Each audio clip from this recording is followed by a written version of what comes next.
Si ton fils il te disait j'arrête l'école pour faire du théâtre, tu dirais oui? Et là, papy, il a cligné des yeux 8 fois. Il a dit sincèrement, je sais pas trop là.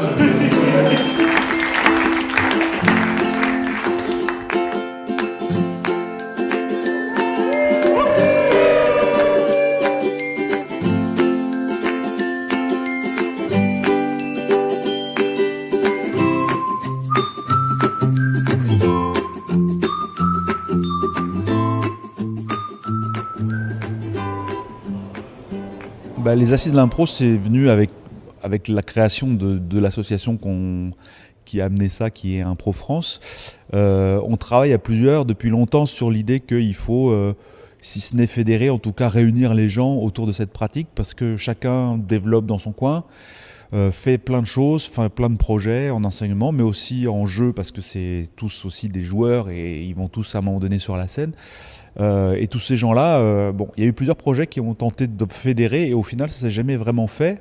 Alors on s'est dit qu'on allait prendre le problème à l'envers, c'est qu'on allait créer l'événement sur lequel les gens allaient pouvoir se rencontrer, discuter, etc. sans qu'on leur demande de rentrer dans le cadre un peu hiérarchique d'une fédération. Bonjour à tous.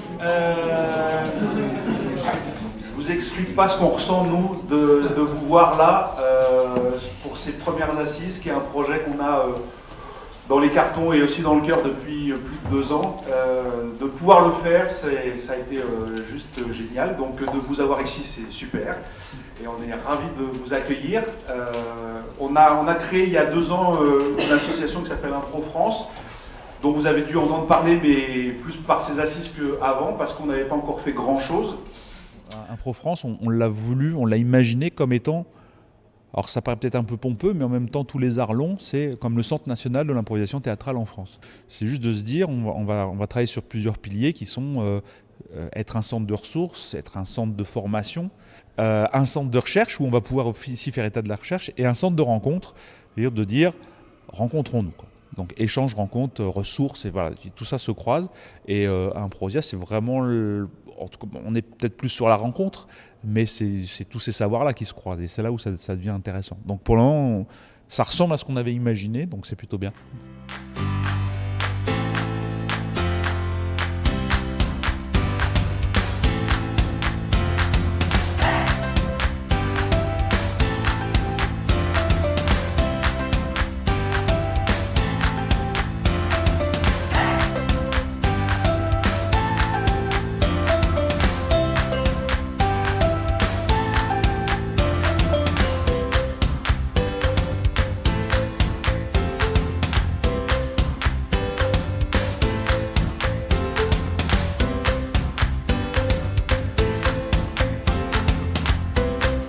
Je m'appelle Magali Kidiko, donc je suis fondatrice du MIAM, le mouvement d'improvisation amiénois, et puis je suis formatrice en improvisation depuis 2 ans à la boîte d'impro. Et donc je vais animer cet atelier sur la mise en place d'un atelier d'improvisation en milieu scolaire. Il va s'agir de discuter ensemble, c'est un atelier d'échange, donc vraiment discuter des différentes expériences des participants sur la mise en place de ces ateliers, donc ce que ça nécessite en amont comme contact avec les établissements, ce que ça nécessite comme préparation pour chaque atelier, faculté d'adaptation parfois à des milieux qui peuvent être particuliers, des situations particulières, des difficultés qui sont rencontrées, et puis comment on valorise aussi ce qui est fait au sein d'un atelier d'improvisation dans l'établissement et peut-être plus largement dans une collectivité. Et comme cet atelier a lieu juste après le déjeuner, eh bien je vais mettre tout le monde en mouvement, on ne va pas s'asseoir tout de suite, on va faire des petits exercices d'improvisation qui vont servir à notre réflexion sur la mise en place d'ateliers en milieu scolaire. Alors on va bouger.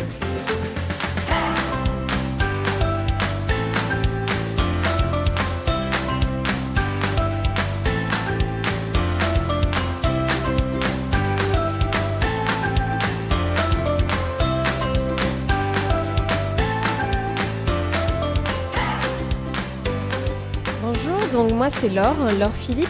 Je viens de Guadeloupe où j'ai été membre de l'association Guadimpro avec laquelle nous sommes intervenus dans des domaines sociaux. Et donc aujourd'hui je vais intervenir sur le sexisme et l'improvisation. On va axer cette conférence sur 2 éléments.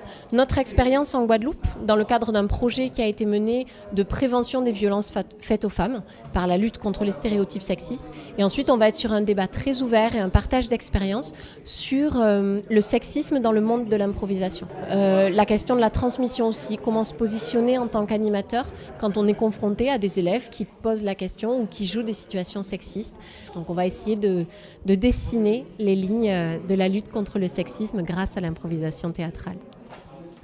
Et donc c'est aujourd'hui dans le cadre de l'Improsia qu'on fait cette intervention. L'Improsia, ce sont les premières assises nationales de l'improvisation théâtrale, qui est un moment magique de partage et de rencontre de personnes pour la plupart passionnées, en tout cas très impliquées dans le milieu de l'improvisation. Et ça va être une base de mouvement sur tout ce qu'on peut faire, tout ce qui se dessine et l'avenir de l'improvisation.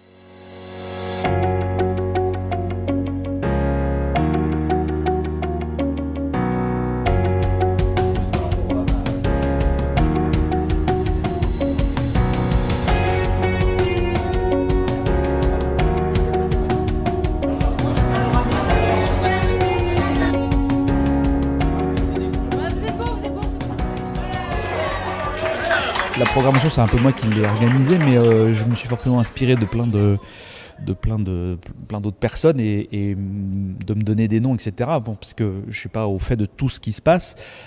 Pour autant, c'était on était sur cette envie d'attirer des gens, d'inviter des gens qui soient à la fois acteurs, moteurs, qui fédèrent autour d'eux, ou en tout cas qui donnent envie aux autres de venir, quoi. Donc on a été chercher des gens qui allaient avoir un plus peut-être à apporter, soit par leur expérience, soit parce qu'ils ont fait des études là-dessus, soit parce qu'ils ont un éclairage particulier ou une démarche particulière en improvisation théâtrale, ce qui fait que les autres improvisateurs vont avoir envie d'aller vers eux.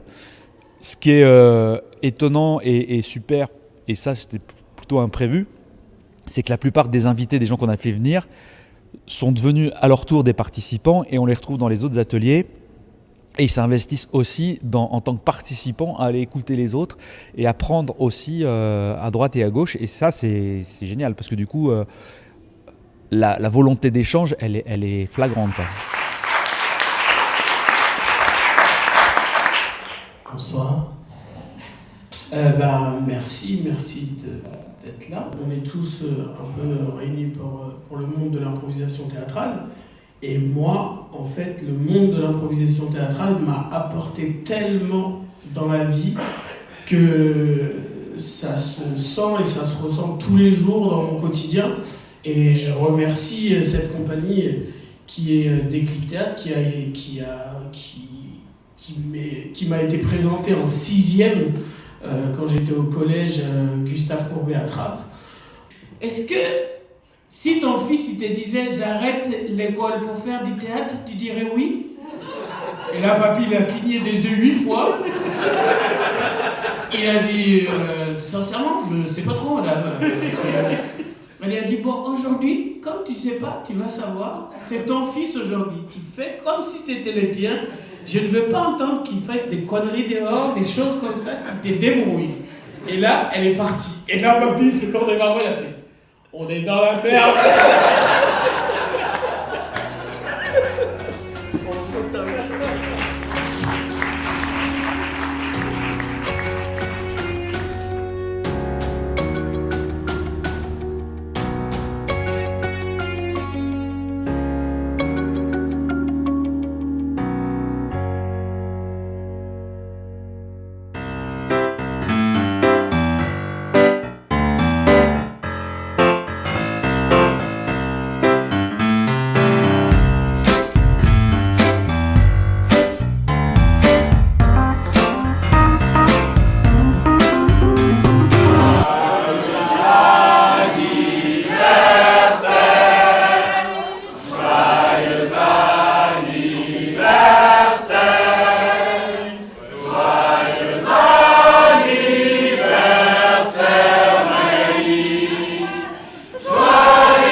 Donc, je suis Marie Parent, je suis co-directrice avec Christophe Lechevillers de la compagnie La Morsure, une compagnie d'improvisation théâtrale.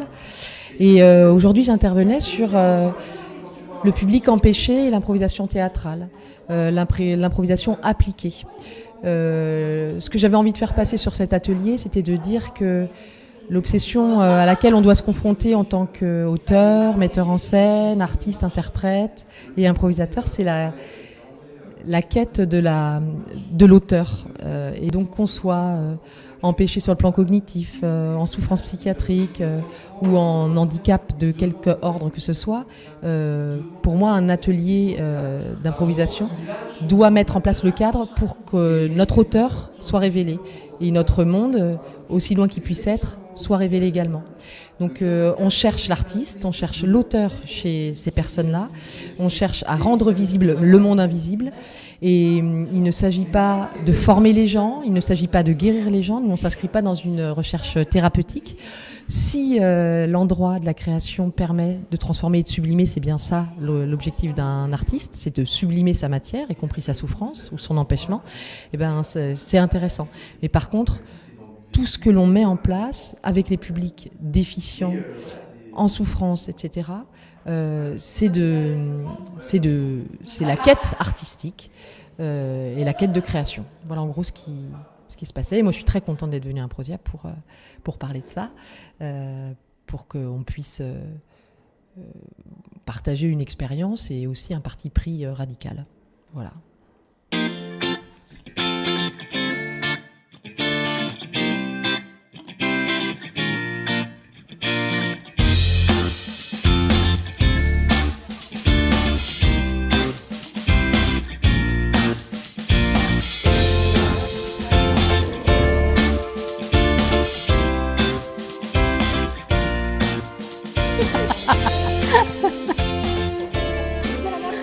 Ok. Bonsoir. Mesdames, Messieurs, bonsoir. Action sociale. Je suis Billy, présidente du MIAM, le mouvement d'improvisation amiénois, qui existe depuis 7 ans, qui regroupe une quinzaine d'improvisateurs amateurs qui s'entraînent une fois par semaine au centre culturel Léo Lagrange à Amiens. Nous présentons des matchs, des spectacles sur Amiens ou ailleurs. Et certains parmi nous animent des ateliers d'improvisation pour adultes et pour enfants. Donc le MIAM commence à avoir sa petite notoriété en Picardie et dans les Hauts-de-France même. Et donc nous sommes parfois appelés par des structures, des entreprises ou autres pour intervenir lors de séminaires d'entreprises, de conférences, de soirées au sein des entreprises pour faire des spectacles d'improvisation.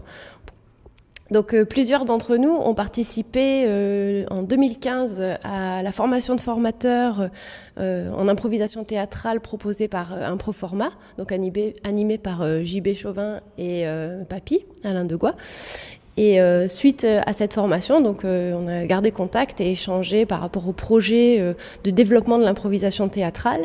Et donc Impro-France nous a parlé de ce souhait d'organiser les premières assises nationales de l'improvisation théâtrale.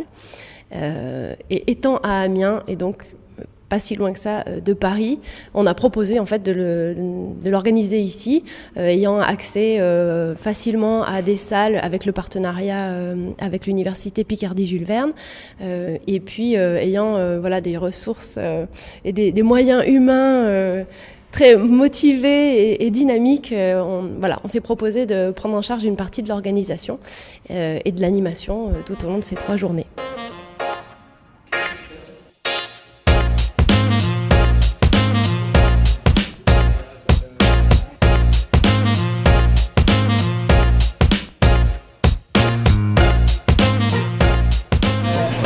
Donc c'est une petite soirée un petit peu entre nous, ouverte sur des projets.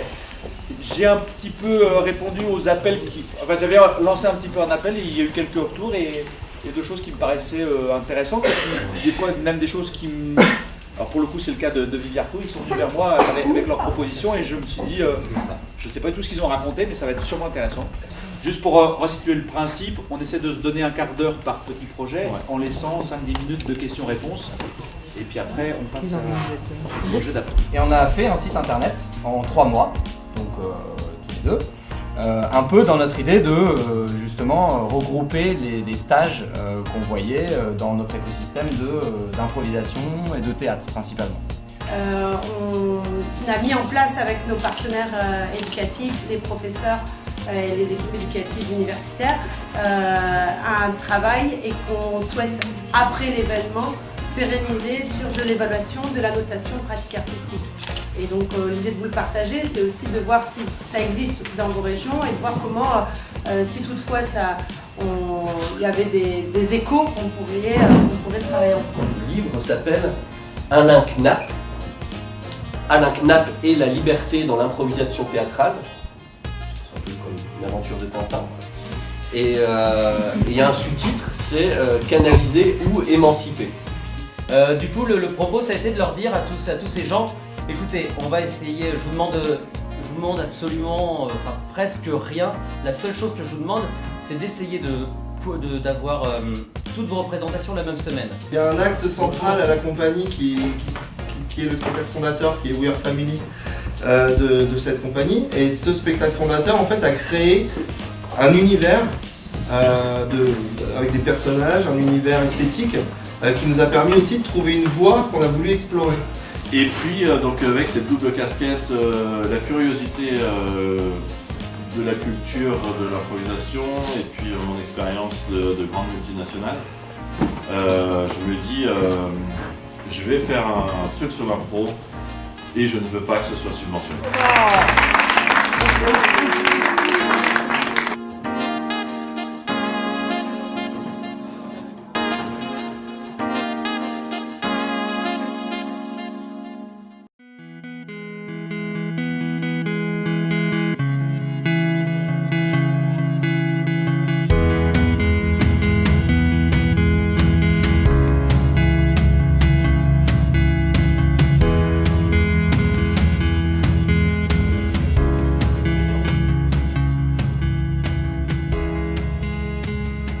J'ai un goût particulier à être à l'origine, si tu veux. Et une fois de plus, effectivement, avec mes acolytes, c'est-à-dire Jean Jourdan, le prof de gym du départ, Marie-Annick Lefaou, qui était la première prof une des profs de français du collège sur Trappe Impro, qui était la prof de Jamel, avec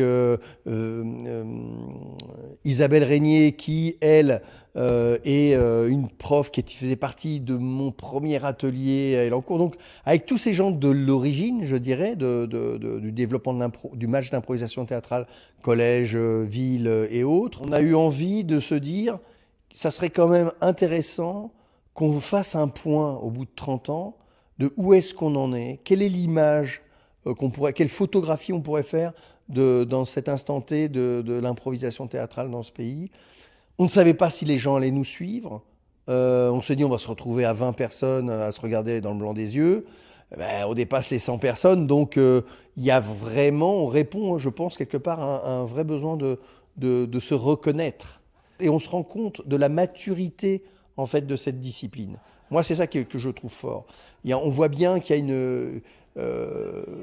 c'était encore des ados qui jouaient dans leur bac à sable chacun, et que là, du coup, on voit bien que non, l'état de la réflexion, il est fort, et la qualité de la réflexion est importante, et que donc on arrive à une discipline théâtrale qui était encore assez balbutiement il y a 3 jours, j'exagère, mais qui rentre dans un âge de la maturité et qui veut vraiment prendre sa place dans le paysage culturel de notre pays.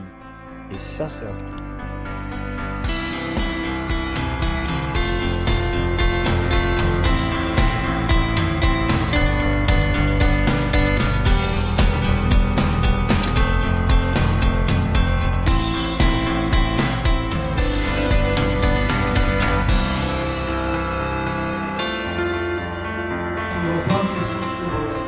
La pratique qu'on utilise, qui est l'improvisation théâtrale, tout ce qu'on peut en faire, comment on veut la jouer sur scène, quelle relation on veut avoir avec le public, mais aussi plein de débats se sont passés sur tout ce qu'on pouvait faire effectivement pour changer un petit peu peut-être le monde un peu dans lequel on est. C'est un mot qui est revenu souvent avec l'improvisation théâtrale. Quelle ambition on a pour certains, c'est quand même de participer à rendre le monde dans lequel on est un petit peu meilleur. Alors donc on a voulu finir ces assises en se mettant un petit peu en jeu, puisque pour la plupart ce sont des comédiens, en tout cas des gens qui utilisent l'improvisation théâtrale aussi sur scène parce qu'ils s'investissent en tant que comédiens. Pas forcément comédiens professionnels, ça peut être des comédiens amateurs, des fois c'est des acteurs de l'improvisation mais qui vont aussi sur scène. Donc on leur a donné un petit défi cet après-midi, ils se sont répartis en 4 groupes, et ces 4 groupes devaient inventer une forme nouvelle ou proposer quelque chose d'inédit. On vous invite à partager avec nous cette fin d'assises, qui ont été un moment très, très, très riche et très intense pour nous. Donc ça va être sûrement empreint de plein de choses, et je ne sais pas ce que ça va donner, mais je vous laisse le découvrir. Bonne soirée.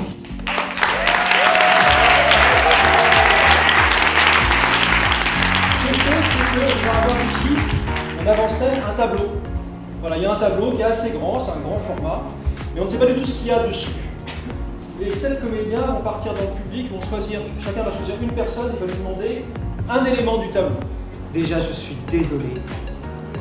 Je trouve pas ça normal qu'en tant que salarié d'une entreprise, ce soit à nous de payer les factures d'Enco. Ouais, mais on a une super toile quand même. Non? Elle est grande, elle est originale et vraiment particulier, c'est sûr. C'est vrai, mais en même temps, on l'a pas demandé, on nous l'a mis là. De manière tout à fait autoritaire. Car l'art n'est pas démocratique. Nous choisirons de traverser la question philosophiquement de monsieur, c'est quoi le bonheur? Moi, ça m'arrive assez souvent, en tout cas ça m'arrive parfois, d'avoir l'impression que tout va bien, que tout va bien, ça va bien, on se sent bien, on n'a pas de manque. Et pourtant, juste quand on réalise ce truc-là, qu'on est bien, que tout va bien, qu'il n'y a pas de manque, on se dit, mais c'est quand même pas ça le bonheur.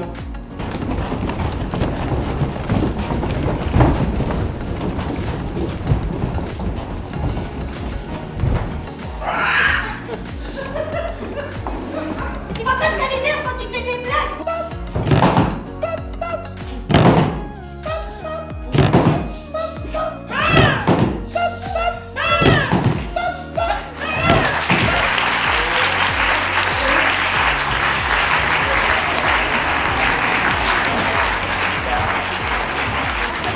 Avant toute chose,